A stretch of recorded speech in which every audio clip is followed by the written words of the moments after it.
So I've seen it time and time again that a movement starts, it starts to get momentum, pick up popularity, and folks hijack that movement and inject their narratives and ideology into it, and thereby render the whole thing impotent with their toxicity. It happened with Occupy Wall Street and the social justice warriors, and it happened with atheism and feminism. And usually there's some defining moment, one where you actually just look at the whole thing and realize this movement is dead. You show anyone who's not immersed in this community, in that bubble, and ask them what they think about it, and they'll just say it's completely crazy. Now, for atheism and feminism, that movement came for me when one of the most respected atheist conventions of the time, and what did they spend their time doing? And I kid you not, making angry vaginas. And that's the point where you step back and you simply have to be honest that a group that spends its time making angry vaginas is never going to achieve anything of worth.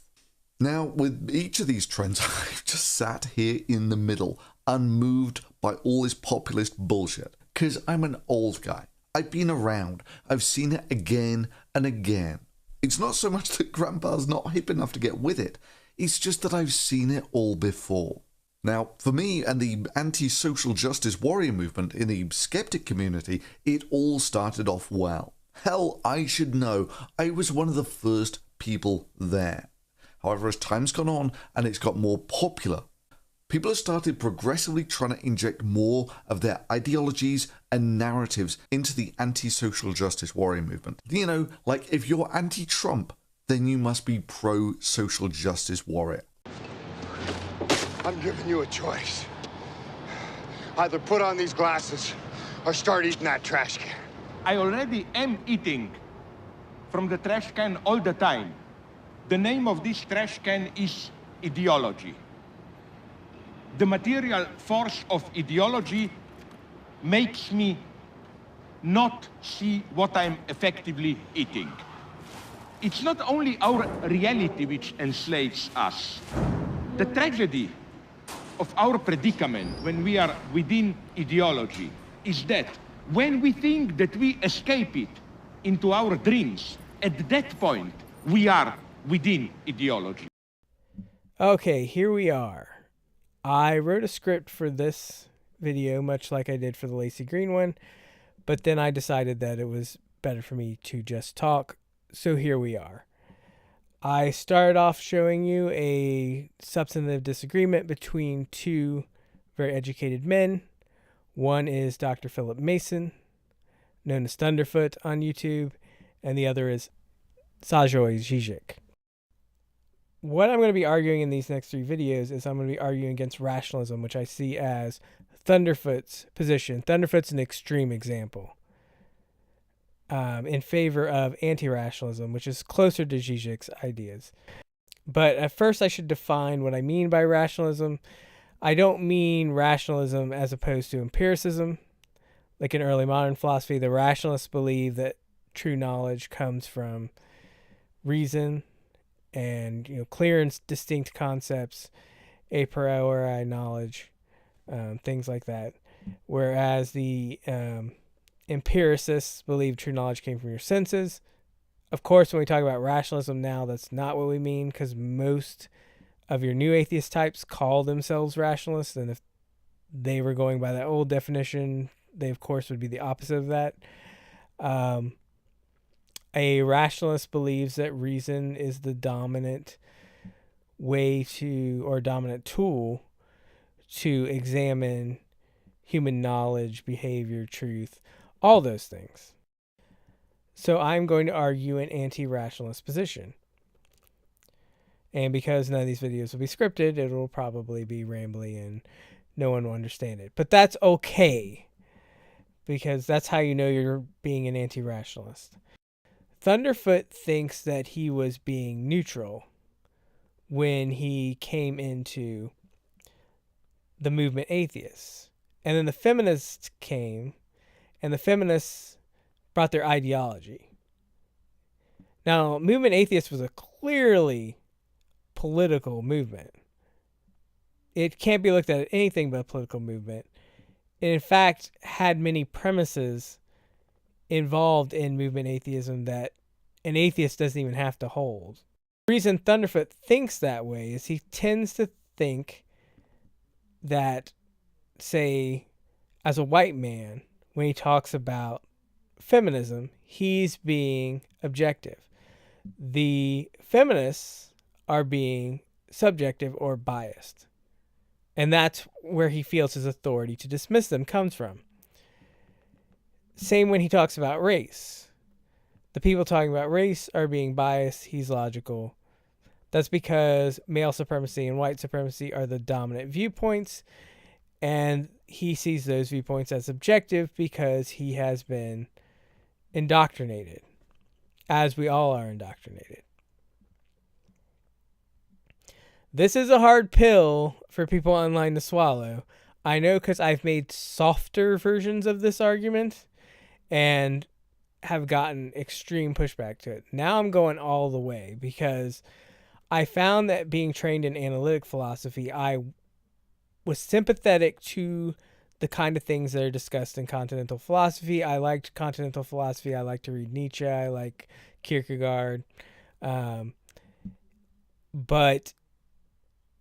I didn't want to let go of my own assumptions about neutrality that came from analytic philosophy. I will still use the tools of analytic philosophy, and I still think it's valuable, but I'm going all the way now. This does not make me a relativist. I will be strawmanned as a relativist extensively. The second video is going to go more into science and history. So I'm going to leave the entire discussion about relativism for that one. But I think it is important at the top here for me to assert I am not arguing for relativism. We will discuss that. Right now, we're just dealing with ideology. So I find this idea that comes from reason and this fetishizing of reason to be inherent in the new atheists. It's inherent to how people talk about religion. Like, people think, if they're in the new atheist type mindset, that religion being false is so blindingly obvious that it's probably really frustrating for them to look at religious people and understand how exactly they could believe what they believe. And the reason is because they are taking premises that are not necessarily things that religious people accept. This is why debates between religious people and atheists are boring, because they never examine first principles. It's two people talking two different languages. One person will never concede point to the other person. It's dull. The most interesting atheist versus theist debate I've ever read is one between Slavoj Žižek, who is the atheist, and John Milbank. It's a book called The Monstrosity of Christ.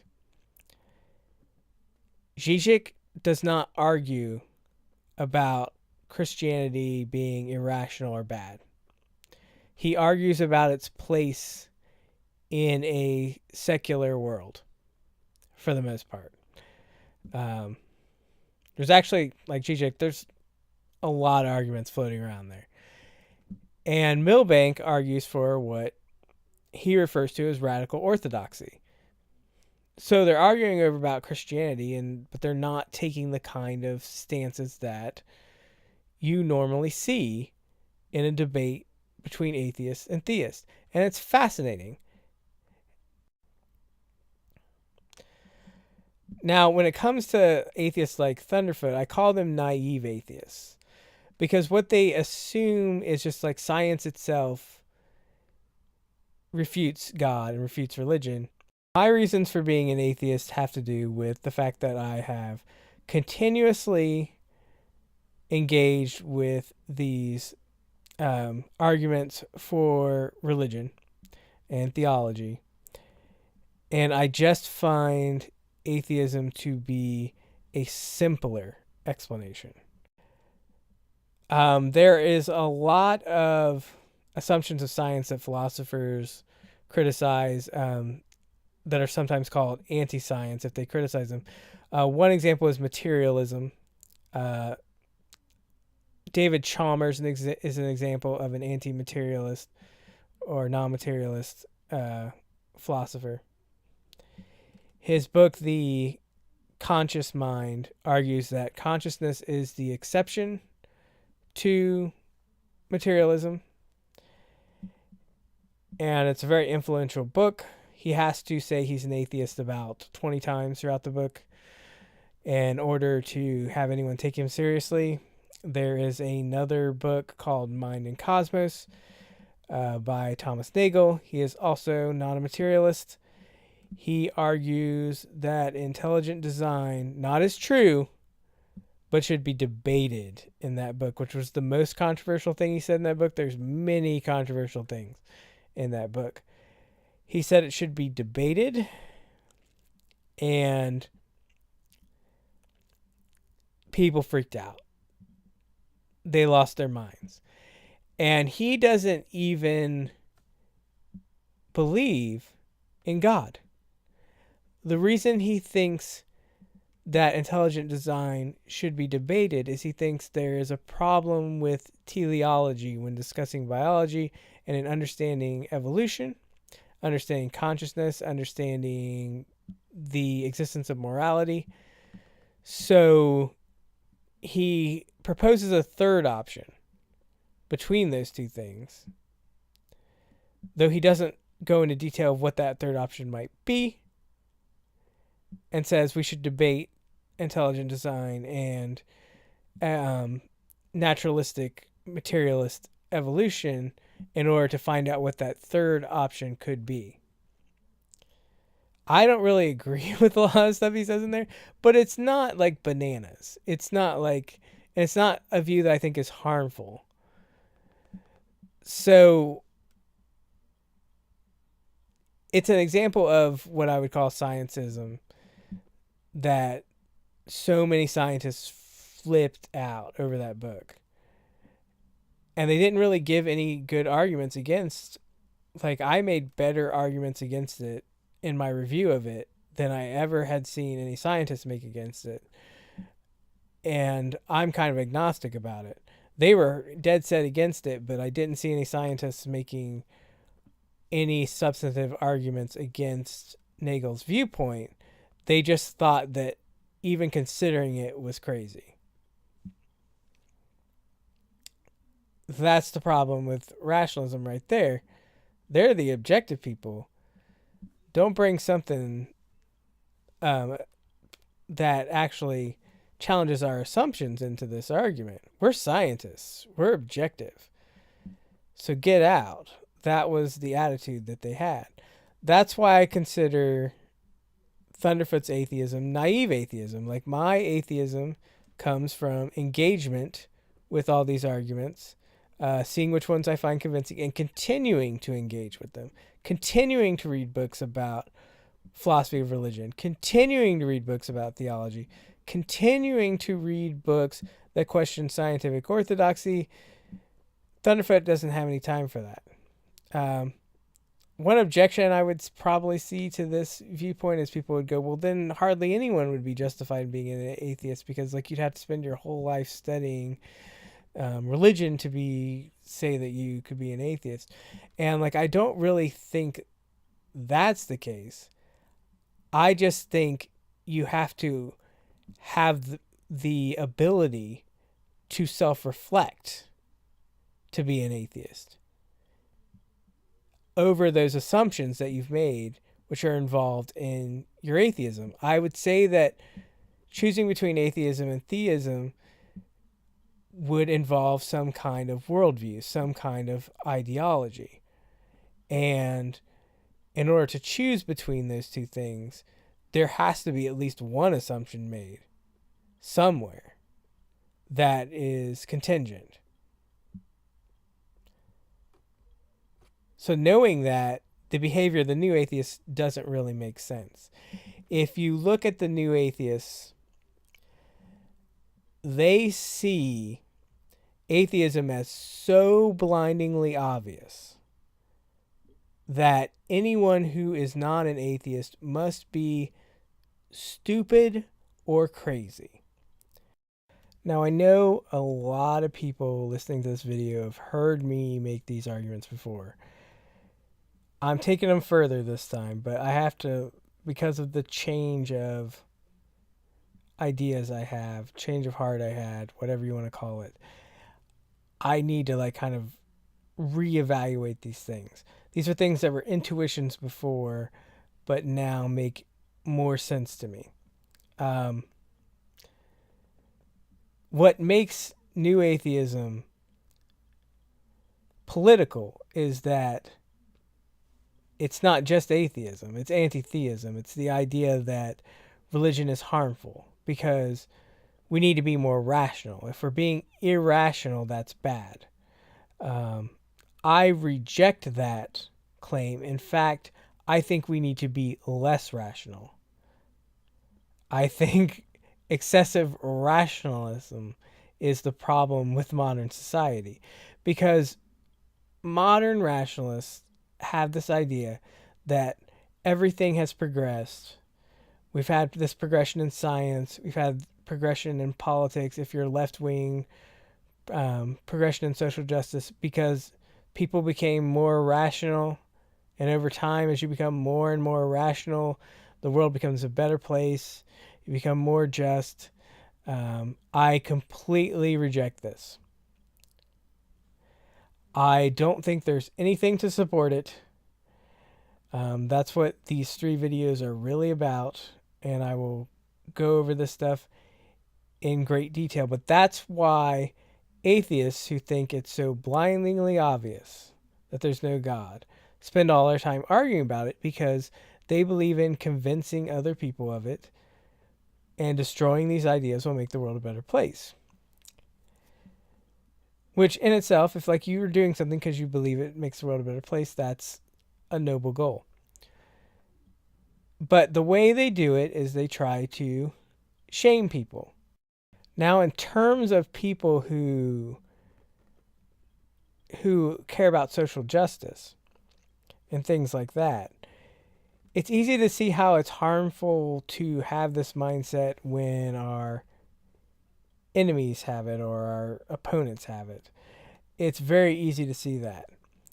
We need to self-reflect and apply it to ourselves. Because at this point, either you're on the internet just to mess around and provide entertainment, or you're on the internet to get ideas across, to change things, to help people. And I don't think that you can really say anything we do on the internet is activism, really. But it would be useful to have some discussion with somebody who have opposing views, instead of some calcified, dogmatic ideology on one side, and then a calcified, dogmatic ideology on the other side, and they just make fun of each other and attack each other, and nobody ever budges. That's simplistic, I know, but it's more true than not true in terms of what we see on the internet. And I think it comes from this rationalist mindset. An example I will use from my time on YouTube is there was this controversy over ladies and gentlemen. Here's how this went. There was a girl who made YouTube videos. She was in high school, and she made a video about how a non-binary student had said to a teacher that using the term ladies and gentlemen was exclusionary. And supposedly it hurt this teacher's feelings or whatever. Members of what used to be the Breakfast Club, the channel still exists, but it's totally different people. 4 people from the Breakfast Club ended up making videos commenting on this, including Steve Shives, who, due to Steve Shives' self-righteousness, I bring this up. it's a good example of what is called respectability politics, because these four members of the Breakfast Club basically said that this student was out of line to, in class, call out the teacher to say that it was exclusionary. And even though they agreed that non-binary genders exist and that people have the right to be referred to the way they wanted to, that this was just inappropriate for the student.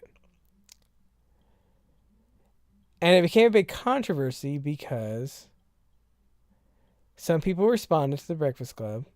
Some members of the Breakfast Club were very rude about it. I made a huge video about it, which I tended to push things even further and escalate things. And then it became one of those topics everyone was making a video about. Here's the thing. The Breakfast Club, and this is my problem, all assumed this idea of objectivity. And they're just politely saying, don't use a term that's exclusionary to me in a classroom setting to the person with power and authority is objectively just over the line. And I had a discussion with Landon Cole about this. I had a discussion with a lot of people about it, and nobody seemed to get it. And now I finally realize why nobody got it. Because I was just arguing, somebody asks you not to do something that makes them feel excluded and makes them feel uncomfortable. You should just not do it. But they applied all their rationalist arguments, all their appeals to objectivity. I'm not saying that you should never use the phrase ladies and gentlemen in your life. That using the phrase ladies and gentlemen makes you a bad person. Or that there's no context in which ladies and gentlemen is appropriate. What I was saying is, somebody tells you, I don't like it when you use it, I have a legitimate grievance, and then maybe you might consider not using it and not crying that you got your feelings hurt because you did something that offended somebody that you didn't even know offended them. That's all I said about that. That is a really good example of what's wrong with this community. It's just yeah, someone tells you about their subjective experience, don't tell them they're wrong. Don't tell them that their subjective feelings are wrong or that to bring up their subjective feelings is wrong. Don't do that. These were done by people that many people would consider to be SJWs, once again, including Steve Shives, which the video is no longer available on YouTube. I don't know if he feels the same way. He didn't address the controversy at all. He did what he normally does when there's a controversy. He runs and hides, and then he virtue signals for every issue and talks about how he's the most moral man on YouTube, but he never, ever addresses any criticism, no response videos, nothing, no matter how substantive it is. That's the problem right there. What about race? Do you ever touch race in your public commentary? Yeah, it's a great question. I stopped doing it in 1991 when I was profiled, that is, media profiled, not police profiled. The good kind of profiling. The good kind of profiling in a PBS documentary called Breakthrough, subtitled The Changing Face of Science in America. And I was one of about a half dozen people who were profiled. And I think we were filming as early as 91. It might have aired in 93. And that was the last time I agreed to do something where my skin color would be the reason why I was asked to participate. There have been 2 occasions since then that have been YouTubed. One of them was at the Howard Hughes Medical Institute in Maryland, where they have a summer program of graduate students, and they invited me to just chat with them about my experience in graduate school. And I can't do that without mentioning race. And so, but that got clipped, and it's on YouTube, and it was, many people caught it. One other time, I was at a conference on, what was it? I forgot the name of it. But someone at the end asked a question, what about women in science? What's going on there? How come we don't see the numbers? And on the panel, I happen to be the only scientist. So I lead off by saying that while I'm not a woman, I've been Black all my life. And so here's what I have encountered and the resistance that I've seen, and that I'm here where I am because of an energy level to overcome the low expectations or the forces against me that are held up in the quest for me to achieve my goals. So if that's any indication of what women are experiencing, we have a long way to go. And you want to talk about whether there's some genetic reason or hormonal reason why women are in one field or another.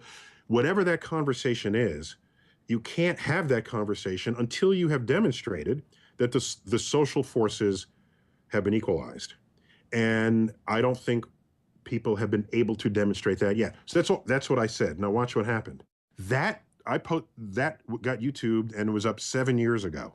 7 years ago or so. Then somebody reposted it like a year ago. And then it went viral, okay? It went like millions and millions of people saw it because there I am talking about race. And they hardly have anything else of me talking about race, right? Because this is not what I do. And then on Fox News, the 5 at 5, they've got some thing there. My name came up, and they all were reacting to me and my name, and it's Fox News, so it's news theater. And one of the guys says, "Tyson, I hate that guy. Every time I turn around, he's talking about race, and he's talking about how he had to struggle." And I'm thinking, oh, he must have only seen this one video and presumed that that's the majority of my output, when of course it isn't. So lately I just simply steer clear. I'm a scientist, and that's what we deal with. Right. So that's a video with Neil deGrasse Tyson. He's being interviewed by Sam Harris.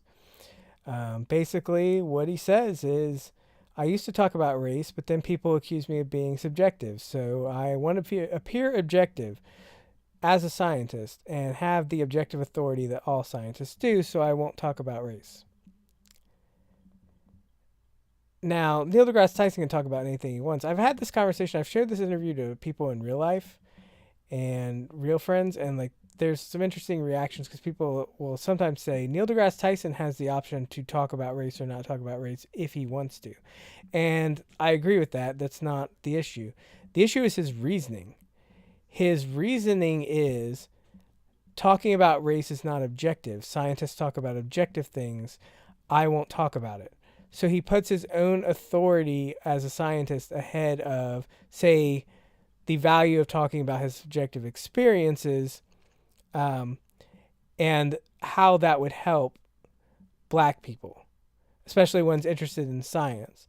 Or in the case that he's talking about, if he's talking about his experiences of experiencing racism in relation to experiences women experience towards sexism, then he'd be helping women by relating to them and saying, no, you can do it. I did it too. You'll experience, some backlash, but like being encouraging to women and minorities who want to be in science. By not talking about race and prizing his own objectivity, what he has done is he has supported the status quo. This is a problem.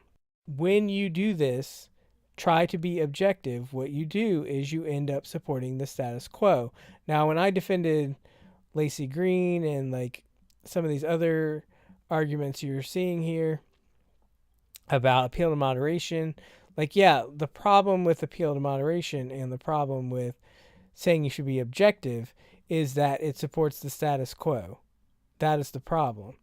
But that is not what I am doing.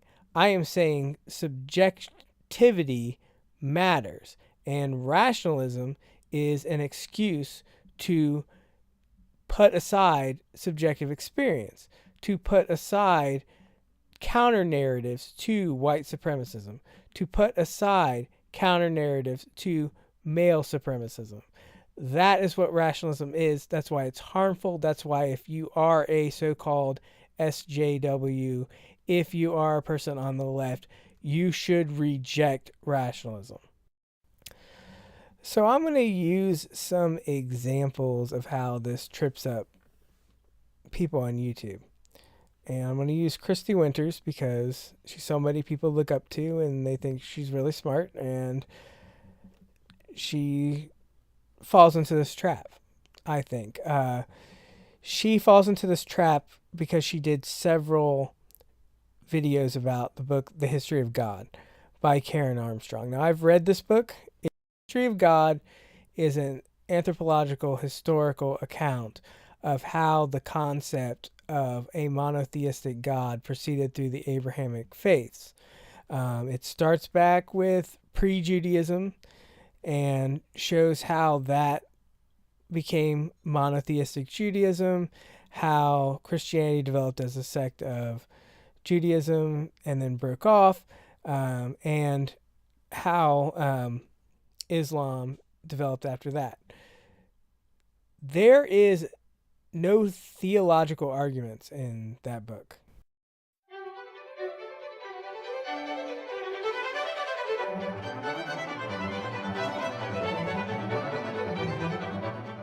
Hello, and welcome to A Different Atheist Reads, A History of God by Karen Armstrong. I'm Kristi Winters, and in this video I'm going to follow on from my last one where I set up Karen Armstrong's theological perspective and provide my own atheistic perspective as a counter to give you guys a little bit of an idea of where I'm going to be going for the rest of the video.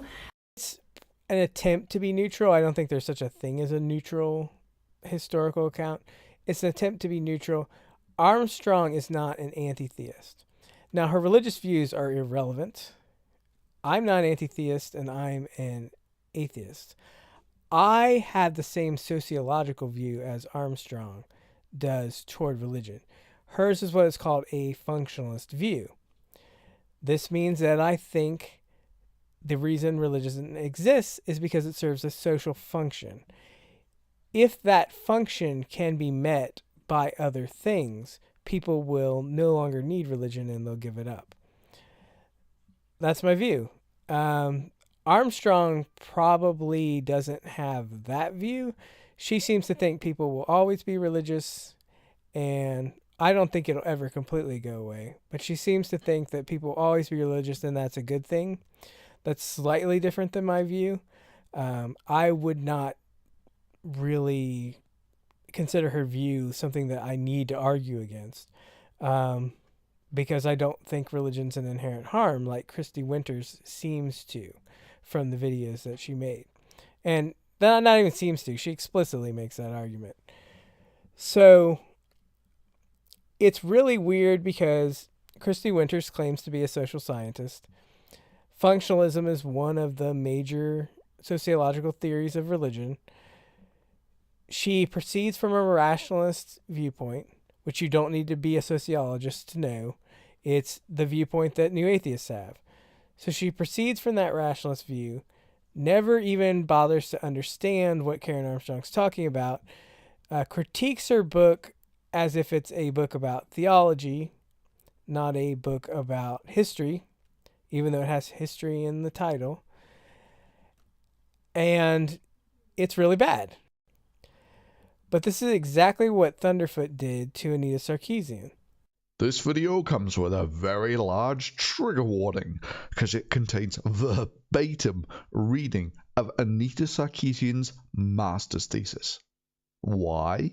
Because it's hilarious. But be warned, unprotected watching this video may cause Bible-popping, jaw-dropping, what did she really write that ovitis? Death by eyeball-popping, permanent IQ loss, diabetes, desire to put your head in the blender, putting your head in the blender, and slow, agonizing death by mankind just cannot be that stupid wailing. Kristi Winters, I don't really know what her education is in. When I have looked up her papers, it looks like political science. What exactly her degrees are in, if anyone knows or if she would care to share, I would like to know. It does not seem to be sociology. Philip Mason, made a video about Anita Sarkeesian's thesis. Has no training in her discipline, does not even care to understand her discipline, goes through it without even bothering to learn what the term she knows means, mocks it, basically calls her an idiot, and is done. I don't see what Kristi Winters doing that to Karen Armstrong is any different. She showed slightly more respect to Karen Armstrong, and she, took more time to do it, and there's actually some content in there because she made several videos about Winters' own views and about what she thinks. There's some interesting things she says. It's not as if it's like as vacuous as something Thunderfoot made, but it's the same goddamn thing. It's going through and looking at something that somebody who's a scholar or an academic wrote in their own discipline, have no understanding of that discipline, do not care to understand what they're talking about, straw man everything they say, call them an idiot, and then be done. So what Dr. Winters did was really no different than what Thunderfoot did. It's because they're both rationalists. It's not because one of them is smart or stupid or anything having to do with intelligence. It's that they're both rationalists and they fall into that trap and they did the same goddamn thing. It's kind of disturbing. So she rejects this idea that God can be somehow put in like a conceptual box or even conceptualized in meaningful ways. And to this, I just have to say in response, then I have no idea what you're talking about. As far as what Kristi Winters' view, a rationalist view of religion, one of the problems I have with the rationalist view of religion is you often see atheists, and I don't know if Kristi Winters has ever done this, so I'm not saying she makes this argument. We often see atheists say, it's about intelligence. The more intelligent a person is, the less likely there be a theist, or the more educated they are sometimes. Now, a functionalist view, part of the reason I have a functionalist view is women are more religious than men. That's just a fact if you look at the polling. So when you look at that, well, why is that? Is it because men are smarter than women? That's how someone like Sam Harris would interpret it. That's exactly how he interpreted it. So how does someone like Kristi Winters interpret it? From a rationalist view, it doesn't make sense. From a functionalist view, it makes sense. From a functionalist view, it makes sense for the same reason that more Hispanic and black people are religious than white people in the United States. Because the function that religion has is more useful to oppressed people than it is to non-oppressed people. That is my interpretation of those numbers. And I can go into it in greater detail. But that also explains why Christianity was so important, and Islam to a certain extent, in the 60s civil rights movement. Because these were the things that the oppressed people were involved in this case black people. And they used those as a vehicle to fight that oppression. That's why I'm a functionalist. But if you're a rationalist, what happens is you end up going in the direction of these ideas like Sam Harris has. The scholar Charles Murray, who Yep. wrote The Bell Curve. Controversial for his racial ideas. Yeah, and widely misrepresented, and I think it's probably the most controversial book, certainly in the U.S. in my lifetime. I don't know if that's worldwide that's the case, but it's hard to imagine a more controversial book than The Bell Curve. I had never read it, and I had never read anything really that he had written that I'm aware of until very recently. And I had always avoided him professionally because he was just radioactive. Like, why would I want to have anything to do with Charles Murray, who's widely derided as a racist and a fascist and a neo-Nazi and a white supremacist and a... Yeah, enough people call you that without having to Yeah, exactly. associate I've yourself got with Ben it. Affleck calling me a racist on television for what I've said about Islam, as insane as that actually is when you look at the details. But so why would wasn't going to go near Murray with a 10-foot pole. And I had never said anything. I had never claimed that any of these claims about him were true, but I had just by default assumed that where there was smoke, there had to be some fire with him. Now, I just had him on my podcast. I'm going to release that probably on Monday. We had a 2-hour more conversation. And I think it's safe to say that he's the most unfairly defamed person in our lifetime, having written the most controversial book in our lifetime. I just think he's been wronged utterly, you know. So what you see here is like Sam Harris just lets Charles Murray talk, tell you about IQs and things like that. To Sam Harris, when he looks at religion, his views toward religion probably back this up in his mind, because how else can you explain, if you're a rationalist and you have a rationalist view of religion, why black people are more religious than white people, why Hispanic people are more religious than white people? It has to be because they're not smart, right? Because smart people are atheists. So if black people are more religious, they must not be as smart. That is what Sam Harris is saying. Feel free to quote mine that, by the way. Go ahead, because that I really want to see the quote mine video. The worst person on the internet says black people aren't as smart as white people. Anyway, that's why I reject Dr. Winter's view. And I think her view is like, it doesn't have any nuance. It's not a view that she's ever challenged. I watched her religious patriarchy video. There is some historical mistakes in that.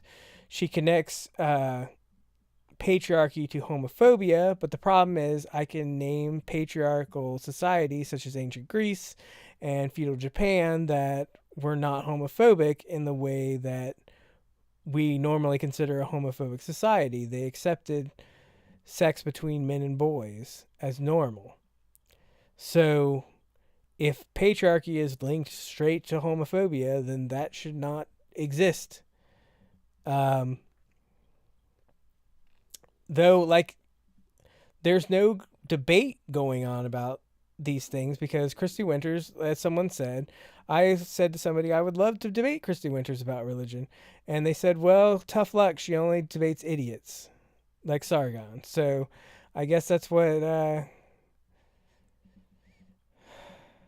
have to live with. So now I want to talk about Captain Andy and Noel Plum again. I made a video critiquing how Captain Andy doesn't understand what Noel Plum's saying and doesn't care to. Previously, you can go and watch that video if you haven't. I'm not going to go over it. There was a back and forth between them, and Captain Andy made a video called "Won't Someone Please Think of the Homophobes?" in order to respond to this. Now, this was about movement atheism. This was about kind of the argument. We go back to the beginning of this video when Thunderfoot's like, well, we had movement atheism, but then all these ideologies came in.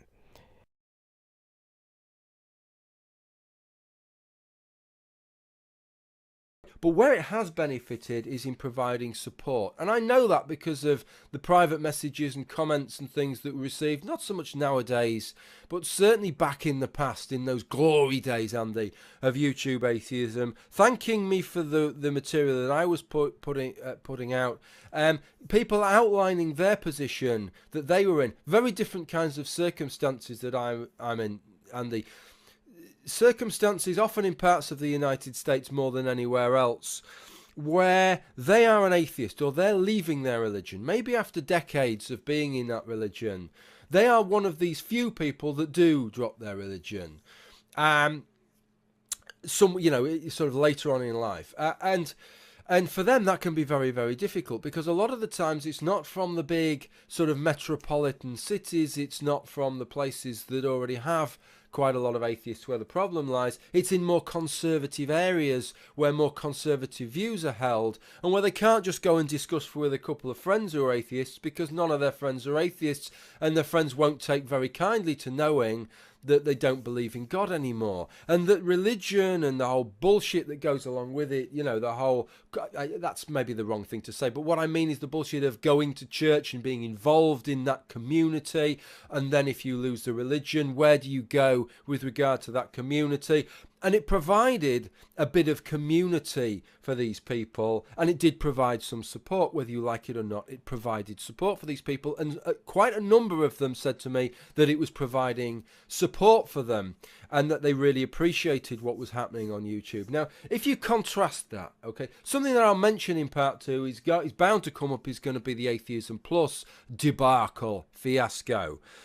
But one of the things that happened with the old Atheism Plus things that I took the biggest objection to is that they were involved in, you could call it movement atheism in the United States. And part of movement atheism in the United States, really part of the main functional role of that was supposed to be to provide support, right, to people leaving religion.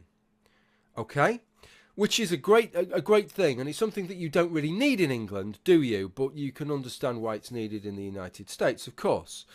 But this is the problem that I had with their approach, and I want to contrast this aspect of their approach to what was happening on YouTube back in the day, was that they had a very, very politically exclusive outlook, and they wanted to impose that, and they saw other atheist groups or atheist related groups, right, humanist groups, secular groups, skeptics groups, which are not strictly speaking atheist groups, but they're kind of related to these things and providing in some ways the same kind of support services, is that they saw that they weren't making the same kind of socio-political ideological demands. They were letting people in to these things that held views that they found objectionable.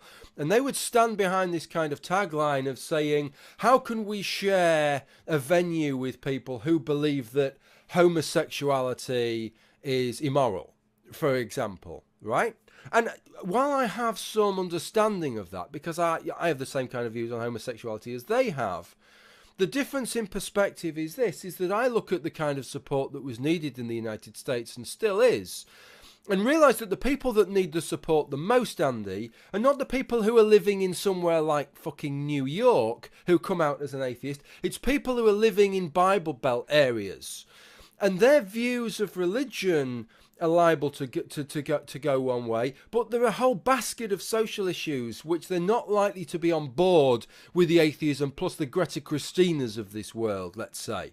So Noel Plum's argument is more or less that, well, if you have an atheist movement, the point of an atheist movement should be to help people who are leaving religion, especially like oppressive religions, to adjust to that.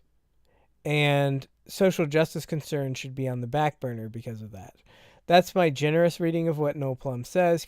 And I see no point to an atheist movement that doesn't do that. Like, that's what I would think an atheist movement would do. Like, it would help people who have been in oppressive religions deal with that.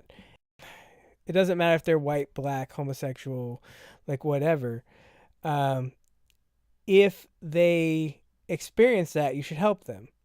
And if there's an organization that helps them, forcing them to jump through some kind of social justice hoop that Captain Andy wants them to jump through is unreasonable. Like, why would you do that to somebody?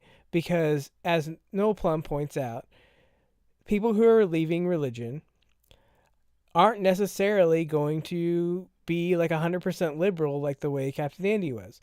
So you're basically denying those people help because they aren't liberal enough. And I 100% agree with Noel Plum on this. Because it doesn't matter, like, say someone leaves religion, they want to get out of religion, it's a very conservative religion they were raised in, and they were taught to hate gay people. They still have some of those views. Of course, you're not going to let them just spew hatred at actual gay people who are leaving the religion, but you'd still want to help them. And Noel Plum is saying, well, yeah, that will come later when you can, help them be more accepting. of gay people. But right now, what you're concerned about is not making them flee back to religion, like giving them compassion. It's an argument that makes perfect sense to me. I don't know why it doesn't make sense to Captain Andy. Anyway, that's what he says. Now, what Captain Andy says is that you should start with social justice, because Captain Andy bases his atheism. He says, well, I'm a humanist, and that's where my atheism comes from, because humanism leads to secularism, which leads to atheism. Here, as Noel Plum seems to be more than a little ignorant of what humanism is, and more specifically the policies that mainstream humanist groups not only hold currently, but have held for a long time, long before Atheism Plus was ever a thing. To quote the International Humanist and Ethical Union, our vision is a humanist world, a world in which human rights are respected and everyone is able to live a life of dignity. We work to build and represent the global humanist movement that defends human rights and promotes humanist values worldwide. The IHEU also state that they are promoting freedom for all and the elimination of discrimination on grounds of ethnicity, gender, sexual orientation, disability, caste, and all other irrelevant grounds. Unsurprisingly, therefore, they have articles on their website advocating for feminism. They also state, you can be an atheist but not believe in right and wrong, then you wouldn't be a humanist. The American Humanist Association have also had a feminist caucus since 1977, long before Atheism Plus ever reared its head. Like it or not, the recognition of the fact that secular issues intersect and interact with other human rights issues is something that predates Atheism Plus by decades. Further, the political exclusion of certain atheists by virtue of them not recognising the aforementioned social justice issues is something that humanist organisations have been doing for decades. Contrary to Noel Plum's assertion that this is something that all started when Atheism Plus came along with its supposedly insidious agenda. Now, there are secular theists and humanist theists, which you could find just by Googling those subjects. So Captain Andy's argument does not hold up. But the thing is, both of them are approaching this from a rationalist point of view. I think Noel Plum's is much more compatible with my point of view, a functionalist point of view, than Captain Andy's is. Captain Andy's is like a straight up rationalist point of view, because he's like, well, you're a rational person. So rational person is a humanist. And humanism rationally leads to secularism. So secularism rationally leads to atheism. So that's how you get there. So all atheists should be here. Now the problem with, and here's why rationalism is bad, and I'm for someone who is like for social justice, because a social justice movement that excludes religious people who are progressive, like say they're Baha'i or they're Unitarian or they're progressive Islam or whatever, is useless. It's completely useless. If you want to have a social justice movement, sorry, you're going to have to let religious people in. That's important because there's progressive religious people. You can't exclude allies that you might need if your goal is to have social justice because you don't think they're rational enough. That's absurd.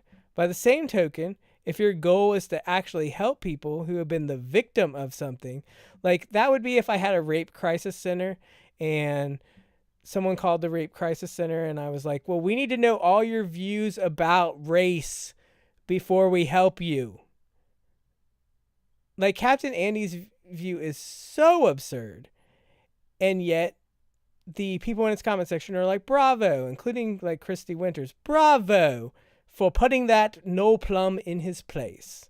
Now I'd like to point out this gets muddled because there's two arguments going on here. One is the argument about an atheist movement and the other argument is about reasoned debate. Like if you're going to debate people, like I think Noel Plum is right. Like Noel Plum has criticisms of feminism. He should be allowed to make those criticisms if he wants to make them. I don't have a problem with his are far less hateful than what we normally see on YouTube. I argued with them over it. If I was going to argue with anyone over it, I would want it to be somebody who at least tries to see my point of view and who, actually cares about discourse.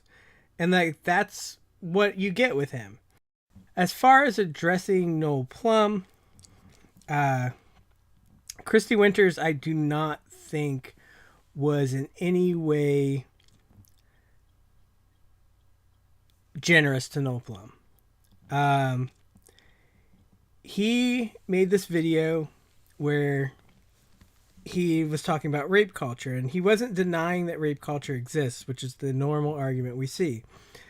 What he was saying is some of these feminists online will say things like the UK is a rape culture or America is a rape culture.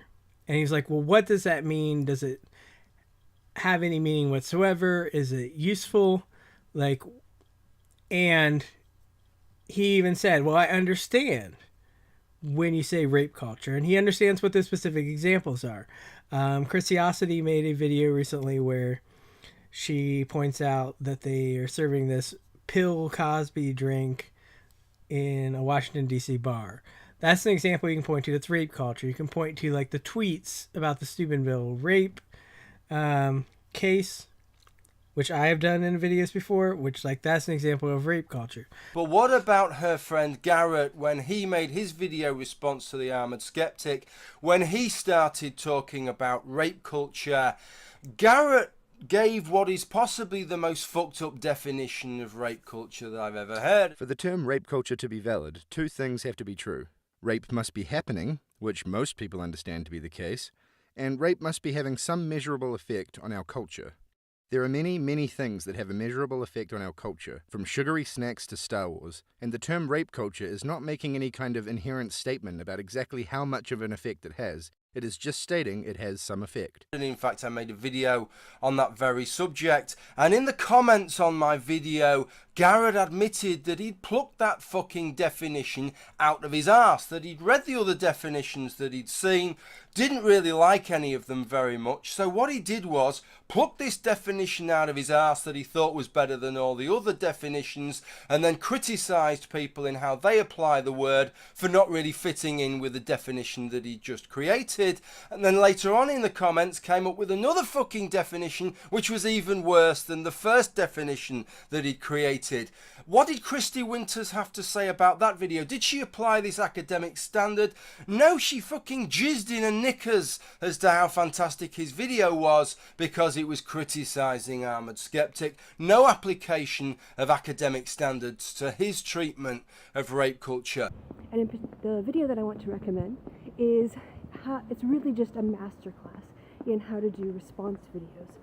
What about demotivator opinion? One of somebody she regards as an expert on the subject of rape culture and who featured in her hangout as one of her experts, because he did a video about this the other day and he talked about this business of labelling societies as rape cultures. And bear in mind, despite what Kristi Winters said at the beginning, that my video was a critique of rape culture, it never was, and I made it explicitly clear that it was not a critique of rape culture. It was a critique of labelling Western societies, specifically and explicitly the United Kingdom and the United States, as rape cultures, labelling those societies as rape cultured, not of the idea that rape culture exists or that there can be rape culture within those or within any society.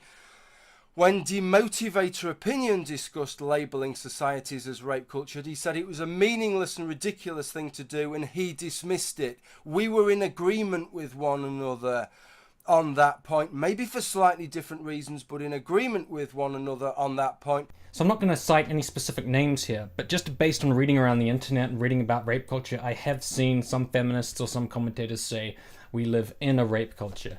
Honestly, I think, to borrow a phrase that I heard Sam Harris say, because I'm just getting my neocon credentials on, I think that is a distinction without a difference.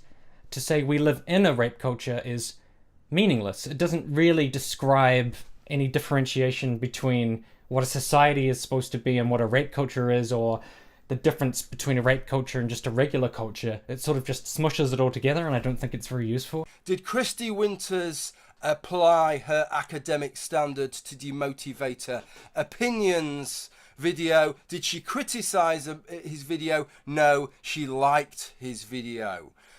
So there does seem to be some kind of disparity here, which is not what I would have expected from a social scientist. I wouldn't have expected what comes across as perhaps a little bit of bias here, that she's perhaps applying a different standard to people if they are in opposition to her than if they are generally on her side of the argument.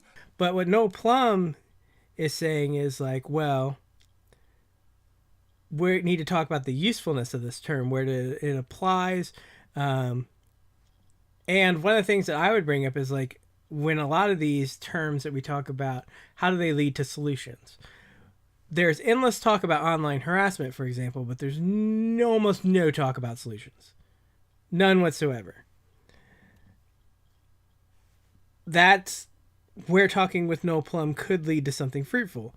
Kristi Winters and cohorts do not do this.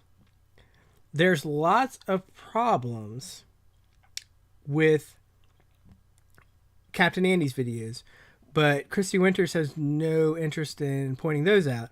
She just wants to point out problems with Noel Plum's videos. This is very one-sided. It's not a discussion, it's a sport.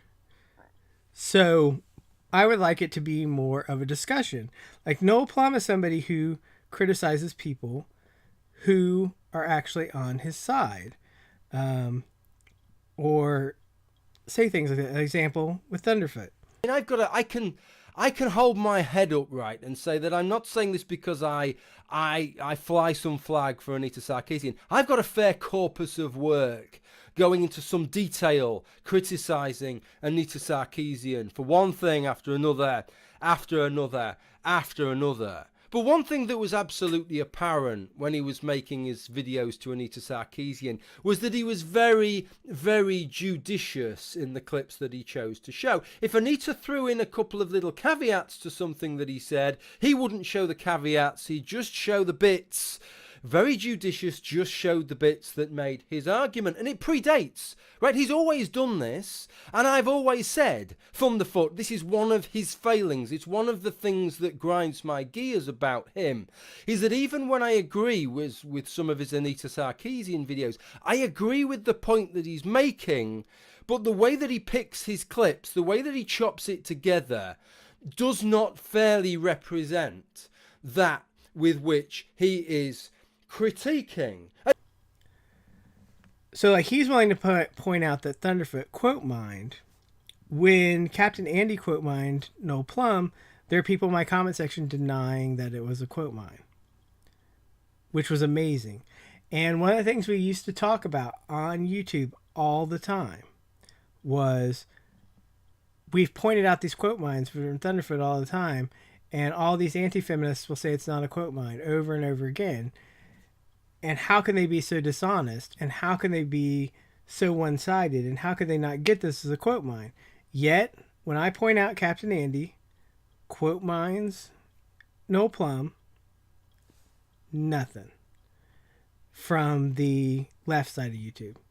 They don't care. They don't care just as much as when Thunderfoot quote mines Sarkeesian, the people who don't like Sarkeesian don't care. Get nowhere. So what we need to do is come up with another way.